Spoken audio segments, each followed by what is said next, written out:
आइए देखते हैं, आज हम लोग देखेंगे व्हीटस्टोन सेतु से संबंधित कुछ प्रश्न के बारे में।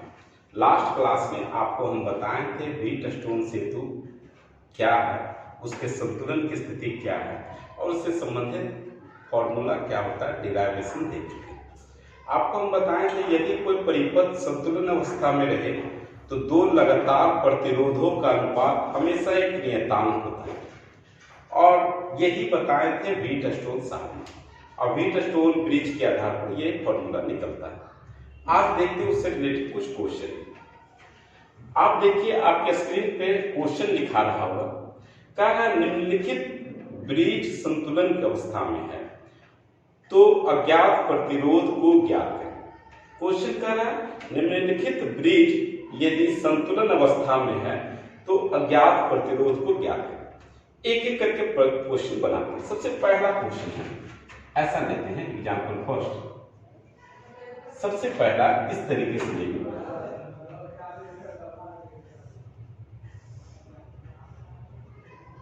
ठीक है, ऐसा आपका दिया है।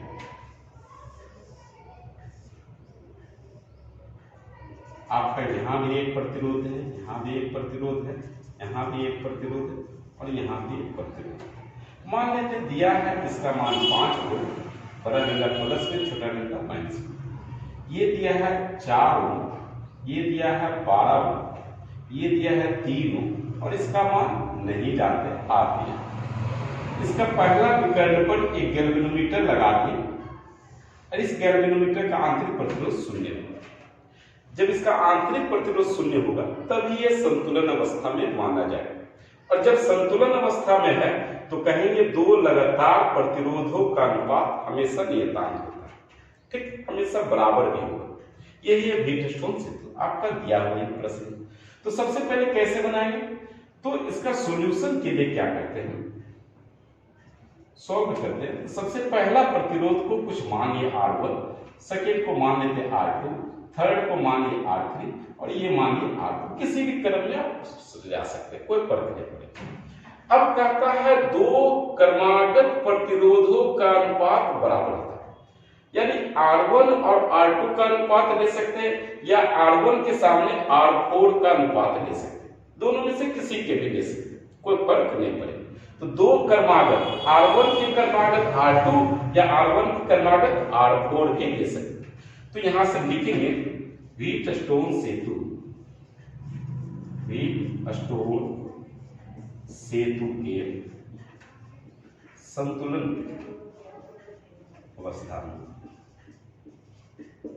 व्हीटस्टोन सेतु जब संतुलन अवस्था में होगा तो कहता है दो लगातार प्रतिरोध, R1 के सामने अनुपात निकालते हैं R2 का, वो बराबर होगा R4 के सामने R3 का, R4/R3।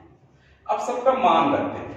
R1 का मान कितना दिया है 4, R2 का मान दिया है 12 बराबर R4 का मान है यहां से 3/R3 का मान दिया है कुछ नहीं तो R1।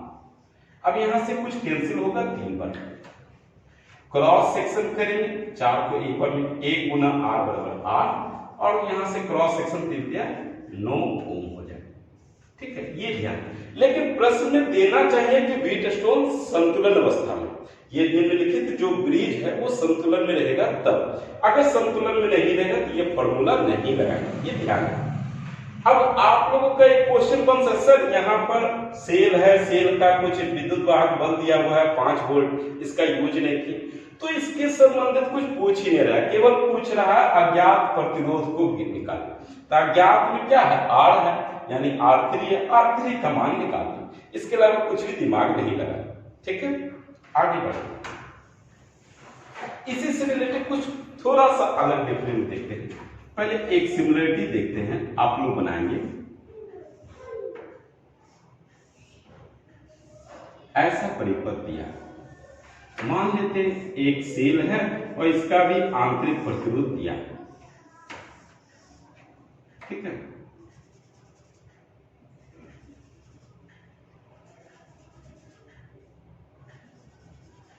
ये चीज, और ठीक बीच में गैल्वेनोमीटर दिया है, गैल्वेनोमीटर का आंतरिक प्रतिरोध 0 है, ठीक है। कहीं पर कुंजी मन हुआ दे दिए या जैसे कर सकते हैं। बड़ा डंडा प्लस में, छोटा डंडा माइनस में। एज्यूम करते हैं किसी का कुछ वैल्यू हो, इसका मान लेते 12 है, इसका 7 है, ठीक है, इसका मान ले 21 ओम है और इसका मान नहीं दिया हुआ, इसका मान निकालना, ठीक है। और ये भी दिया है, सेल का दिया है 12 वोल्ट और आंतरिक प्रतिरोध आपका बाह्य प्रतिरोध दिया है 5। तो याद रखिए सभी से ज्यादा होने चाहिए, 5 तो लेना गलत हो जाएगा, इन सभी से ज्यादा होने, मान लेते हैं 2500 होगा। एग्जूम कर लिए, इसी तरीके से क्वेश्चन आपका रहेगा। अब यहां से क्वेश्चन में मेंशन किया हुआ है कि ब्रिज जो है संतुलन अवस्था में, ध्यान रखें ब्रिज जो है संतुलित अवस्था में है, तो किसी एक को मान लेंगे R1, दूसरे को माने R2, तीसरे को माने R3 और ये हो गया R4, किसी क्रम में एग्जूम। तो कहता है व्हीटस्टोन सेतु के संतुलन अवस्था में दो क्रमागत प्रतिरोधों का अनुपात बराबर हो। तो संतुलन अवस्था के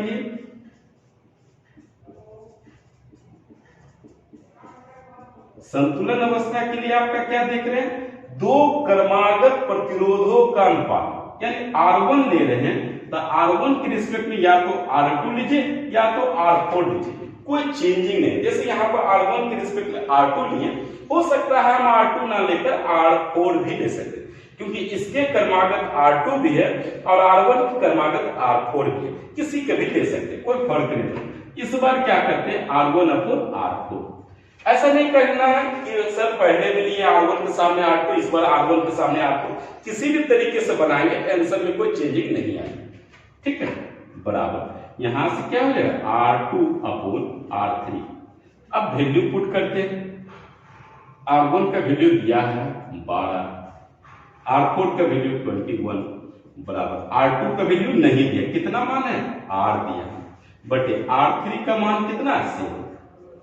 अब आप देखेंगे यहां से कुछ कैंसिल हो रहा है, सामने सामने से ये 7 है, सामना सामने 7 से कैंसिल हो गया 3 बार, 3 से कैंसिल करते हैं 4 बार, तो R बराबर क्या हो जाएगा 4। इसी तरीके से हम लोग निकाल, ये आप लोगों को पूछा जाता है ऑब्जेक्टिव प्रश्न, ये लॉन्ग में। अब लॉन्ग में कैसे रहेगा इसको देखते, आप लोग देख लेंगे, नोट कैसे इसके साथ देखेंगे।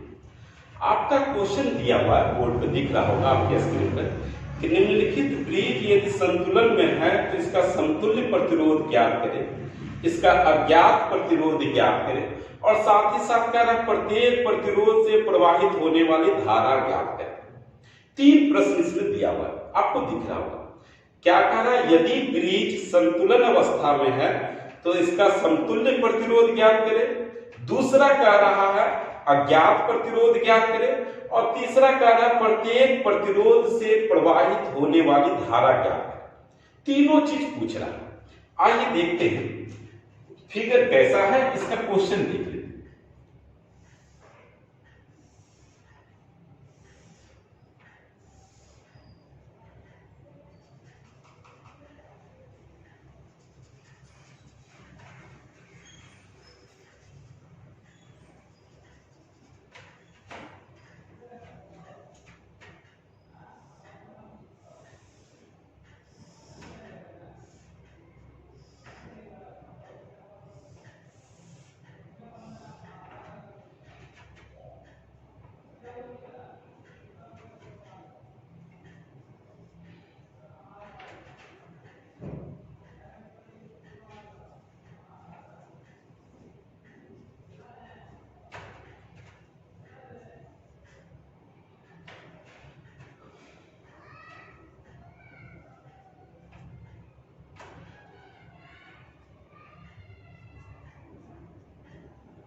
आइए आपके सामने क्वेश्चन पूरा दिया हुआ ये फिगर है और कह रहा है कि निम्नलिखित दिए गए ब्रिज यदि संतुलन अवस्था में है तो इसका समतुल्य प्रतिरोध ज्ञात करें, अज्ञात प्रतिरोध ज्ञात करें एवं प्रत्येक प्रतिरोध से प्रवाहित होने वाली धारा ज्ञात करें। ये 3 चीज पूछा जा रहा है। ये लॉन्ग क्वेश्चन में पूछा जाएगा, काफी मजेदार क्वेश्चन है।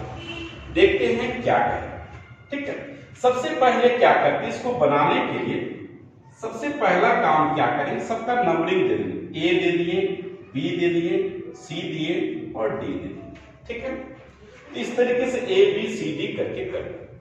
अब कह रहा है गैल्वेनोमीटर का आंतरिक प्रतिरोध 0 दिया है। गैल्वेनोमीटर का आंतरिक प्रतिरोध 0 है। अब कैसे क्या बनाए, तो सबसे पहले क्या है, ये ब्रिज संतुलन अवस्था में कैसे है, संतुलन अवस्था। तो संतुलन अवस्था में किसी एक को R1 माने, दूसरे को R2 माने, इसको मानिए R3 और इसको मानिए R4। किसी भी तरीके से नंबरिंग अरेंज कर देते हैं, R1 R2 R3 R4। संतुलन अवस्था में है तो संतुलित अवस्था के लिए क्या करेंगे, संतुलन अवस्था में कहता है 2 क्रमागत प्रतिरोधों का अनुपात बराबर, यही इसका सिद्धांत भी। तो आइए देखते हैं R1 और R2 का अनुपात R1/R2 बराबर है R4 और R3 के अनुपात के बराबर है। ठीक है, R1 R2 का अनुपात R4 R3 के अनुपात के बराबर। R1 का मान रखते हैं 3, R2 का मान रखते हैं नहीं दिया हुआ, बढ़िया बराबर। R4 का मान कितना है 2 बटे R3 का मान कितना है 4। यहां से लगता है कैंसिल हो जाएगा, 2 बार में 1 बार। यहां से R बराबर क्या हो जाएगा, क्रॉस मल्टीप्लिकेशन करिए 6 होगा। यहां से क्या देख रहे, इसका मान निकल गया। अज्ञात प्रतिरोध क्या आ गया, यहां से लिखेंगे अज्ञात प्रतिरोध R बराबर 6 ओम। ठीक है, एक आंसर मिल गया। अब आपका कहता है इसका समतुल्य प्रतिरोध निकालें, और समतुल्य प्रतिरोध निकालेंगे तभी इसके द्वारा धारा निकलेगी। कैसे समतुल्य प्रतिरोध निकालते हैं देखते हैं। सबसे पहले यहां से एक धारा जा रही है, यहां से निकलने के बाद 2 भाग में बढ़ गया, ऊपर R1 नीचे R2, ऊपर चला गया R1 और नीचे चला गया R4। ठीक, नीचे तो Ig का मान, G का मान तो 0 है, गैल्वेनोमीटर का आंतरिक प्रतिरोध 0, इससे प्रवाहित होने वाली धारा भी 0 होगा, ये तो 0 हो गया, ये सीधे तार चला जाएगा। अगर जब इससे कुछ भी धारा नहीं निकल रहा तो ये एक ही तार से चला गया क्रॉस, तो ये R1 और R2 ये दोनों क्या हो गए, श्रेणी क्रम में हो गए। जब श्रेणी क्रम में होगा तो देखते हैं क्या होगा। इसी के श्रेणी क्रम में दूसरा आ गया जिसका नाम है R। ठीक है, और नीचे में आपका जा रहा है R4 की ओर, नीचे जा रहा है R4, सॉरी यहाँ पे R3 है, R3 जा, ये दोनों को मिला। अब यहां से क्या देखते हैं, ये A है, यहां पर C है, A बिंदु है, C बिंदु है। सबसे पहला काम करेंगे R1 और R2 का श्रेणी क्रम का समतुल्य निकालेंगे और R4 और R3 का समतुल्य प्रतिरोध निकालेंगे। कैसे निकालते हैं, सबसे पहले R1 एवं R2 कैसे हैं, श्रेणी क्रम। तो श्रेणी क्रम का सूत्र क्या होता है, समतुल्य प्रतिरोध बराबर R1 प्लस R2 बराबर। R1 का मान कितना है 3, R2 का मान कितना अभी निकला 6, तो 3 प्लस 6 बराबर 9। इसी तरह नीचे वाला का देखते हैं R3 एवं R4, ये दोनों भी श्रेणी क्रम में है। श्रेणी क्रम में रहेगा तो R' बराबर क्या हो जाएगा, R1 प्लस R2, R1 की जगह R3, R2 की जगह R4 हो जाएगा। अब मान रखते हैं R3 का मान कितना हो गया, R3 का मान है 4, R4 का मान है 2, तो क्या लिखेंगे 4 प्लस 2 बराबर 6 ओम। ठीक है, अब इसी फिगर को नीचे लाते हैं, A है, A से 2 पार्ट में बढ़ गया, ऊपर इन दोनों का समतुल्य कितना है 9, इन दोनों का समतुल्य हो गया 9 ओम। नीचे इन दोनों का समतुल्य कितना आ गया 6 ओम, इन दोनों का समतुल्य हो गया 6 ओम। और इन दोनों को मिला दिया, नाम दे दिए C। अब देखिए यहां से 2 प्रतिरोध, ये दोनों किस क्रम में समांतर के, दोनों का प्रारंभ बिंदु एक साथ, दोनों का अंत बिंदु एक साथ। तो समांतर क्रम में रूल कहता है 1/r डैश बराबर 1/r1 प्लस 1/r2। यहां से क्या मान आता है? 1/r डैश बराबर 1/r1 का मान है 9 और यहां से r2 का मान है 6। 6 और 9 का एलसीएम अगर लेते हैं कितना आ गया? 18 आ जाएगा। और देखते हैं यहां से 9 से डिवाइड लगाते हैं 2, 6 से 3, 5/18। ठीक है। अब यहां से ऐसा करने के बाद यहां से क्या है? ये निकला 1/r डैश, तो r डैश बराबर क्या हो जाएगा? 18/5 और इसका मान आ जाता है आपका, सॉल्व करेंगे 3.6 ओम। यानी इसका समतुल्य प्रतिरोध कितना आ गया? 3.6 ओम। यहां दूसरा प्रश्न आपका कह रहा है इसका समतुल्य प्रतिरोध। आइए देखते हैं, उससे आगे बढ़ते हैं। हमने क्या देखा? इस पूरे परिपथ का समतुल्य प्रतिरोध कितना आ गया? 3.6 ओम आता। ठीक, इस पूरे परिपथ का समतुल्य आ गया, यानी टोटल का प्रतिरोध R बराबर कितना आ गया? 3.6 ओम। पूरे परिपथ, पूरे नेटवर्क का कुल विद्युत वाहक बल यानी विभवांतर कितना है? 5 वोल्ट। V का मान कितना है? 5 वोल्ट। अब V दिया है, R दिया है, यहां से I निकल जाएगा। कैसे निकलेगा? ओम के नियम से। ओम के नियम से, ओम का नियम कहता है V बराबर I इंटू R। ठीक है। अब यहां से निकालना हमारा I का वैल्यू, तो I बराबर क्या हो जाएगा? V/R। अब सोल्व करते हैं, देखते क्या है। I बराबर V का वैल्यू कितना है? 5/R। R का वैल्यू 3.6 आ गया। ठीक है। अब यहां से पॉइंट हटा दिए, ऊपर दे दिए, I का वैल्यू आ गया 50/36। कुछ कैंसिल होगा तो क्या आ जाएगा? 25/18 और तो कुछ कैंसिल होगा नहीं, इतना ही आ गया एम्पियर। यानी टोटल धारा आपको निकल कर आ रहा I का मान इतना। ठीक है। अब यहां से पहला बिंदु जो है A बिंदु के लिए देखते हैं, संधि बिंदु A के लिए। A संधि बिंदु पर जितना धारा आएगा उतना ही धारा निष्कासित भी होगा। यानी क्या लिख सकते हैं? I बराबर I1 प्लस I2 लिख सकते हैं। कैसे लिखेंगे? संधि के नियम से। संधि के नियम से, तो संधि का नियम कहता है I1 प्लस I2 बराबर I। जिस बिंदु पर से आएगा उतना ही उससे धारा निष्कासित होगा। तो यहां से I1 और I2 का वैल्यू तो हम जान ले रहे हैं, इसलिए I1 प्लस I2 बराबर I का वैल्यू कितना? 25/18। ये मान लेते हैं इक्वेशन फर्स्ट। ठीक है। अब यहां से एक इक्वेशन निकल गया हमारा, क्या है? प्रत्येक प्रतिरोध से कितना धारा निकल रहा है। जितना ये श्रेणी का गैल्वेनोमीटर का मान 0 होगा तो I1 और I3 दोनों बराबर होगा, I2 और I4 ये भी दोनों बराबर होगा। तो ऐसी अवस्था में सबसे पहले I1 I2 निकाल लें। एक तो इक्वेशन निकल गया, एक और इक्वेशन निकल जाएगा तो निकल जाएगा। तो सबसे पहला बंद परिपथ के लिए देखते हैं। बंद पास है A B D A। इस बंद पास में देखते हैं, बंद पास A B D A, ABDA में देखते हैं। सबसे पहले A से B तक जाएंगे। A से B तक में क्या धारा? I1, प्रतिरोध I1 इंटू R1। फिर B से D तक जा रहे हैं, तो B से D तक में धारा कितना? IG, प्रतिरोध G, तो IG इंटू G। फिर उस पर D से A की ओर जा रहे हैं, धारा कितना? I2, प्रतिरोध R4, I2 इंटू R4। अब आपका कहता है बंद परिपथ के भीतर धारा की दिशा में अगर चलते हैं तो माइनस, धारा के विपरीत दिशा में चलेंगे प्लस। यहां A से B की ओर जा रहे, धारा की दिशा में चल रहे, इसलिए ये क्या हो गया? माइनस हो गया। फिर I से G, ये भी धारा की दिशा में चल रहा है, इसलिए भी माइनस हो गया। फिर ये B से A की ओर हम इधर जा रहे हैं, धारा जा रहा है उल्टा दिशा, तो ये क्या हो गया? प्लस। इन सब का बीजगणितीय योगफल क्या होगा? 0। अब चूंकि IG का मान तो दिया हुआ 0, G का मान क्या है? 0 है, ये पूरा 0 हो गया, तो क्या हो गया? Minus I1 into R1 plus I2 into, यहां से क्या मान आ गया?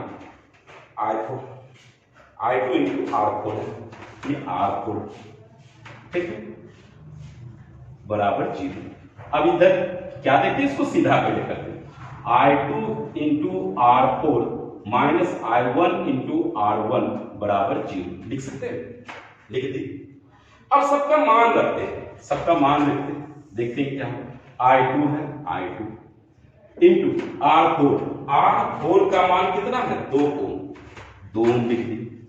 माइनस I1 का मान कितना नहीं जानते, R1 का मान 3, क्या लिखेंगे I1 इंटू 3 बराबर 0। अब इसको अरेंज करते हैं, 2I1 2I2 माइनस 3I1 बराबर 0, इक्वेशन मान ली सेकेंड। ठीक है, इसको सॉल्व किया, सॉल्व करके वैल्यू पुट कर दिया और कुछ नहीं। अब इक्वेशन फर्स्ट यहाँ, इक्वेशन सेकेंड यहाँ, सॉल्व कर लेंगे, यहाँ से I1 I2 का मान निकालेंगे, तो जो पूछ रहा है सब का निकले। अब यहां से लिख सकते हैं from equation first and second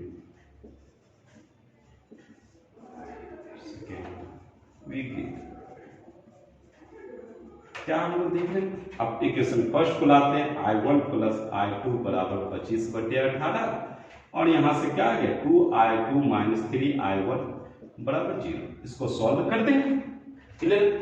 अब सॉल्व करने के बाद I1 का मान निकाल देंगे आप लोग, I2 का मान निकाल लेंगे, क्लियर है। और जब गैल्वेनोमीटर 0 होगा तो I1 ही बराबर होगा I3 का। यहां से लिखेंगे यदि Ig का मान 0 है तो I1 ही बराबर होगा किसके, I1 बराबर है I3 के और I2 बराबर है I4 के। ये ध्यान रखिए। तो सभी प्रतिरोध का मान निकालिए, ये सिंपल से आप लोग निकाल सकते हैं, 10th क्लास में पढ़ेंगे दो चर वाले समीकरण, विलोपन विधि, प्रजनन विधि, किसी भी तरीके से सॉल्व करें। ठीक है, इसको सॉल्व करने के बाद सबका वैल्यू लिख देंगे, यही हो गया आंसर। ठीक है, ये पूरा इस तरीके से इसको कंप्लीट सॉल्यूशन हुआ, इसी प्रकार से बनाते हैं। अब इसी में एक और डेप्थ क्वेश्चन क्या आता है, जैसे अभी तो हमने देखा गैल्वेनोमीटर का मान 0 है तब ये निष्कर्ष निकले। कुछ ऐसे भी जगह आएंगे जहां गैल्वेनोमीटर का मान कुछ दिया रहेगा, इसका मान 0 नहीं रहेगा, इससे प्रवाहित होने वाली धारा भी दिया रहेगा, इसका आंतरिक प्रतिरोध भी दिया रहेगा, तब कैसे बनाएंगे। ठीक, इसके नेक्स्ट हम लोग देखते हैं। ठीक है, इसको नोट कीजिए और कोई दिक्कत होता है कमेंट बॉक्स में लिखकर हमें बताइए।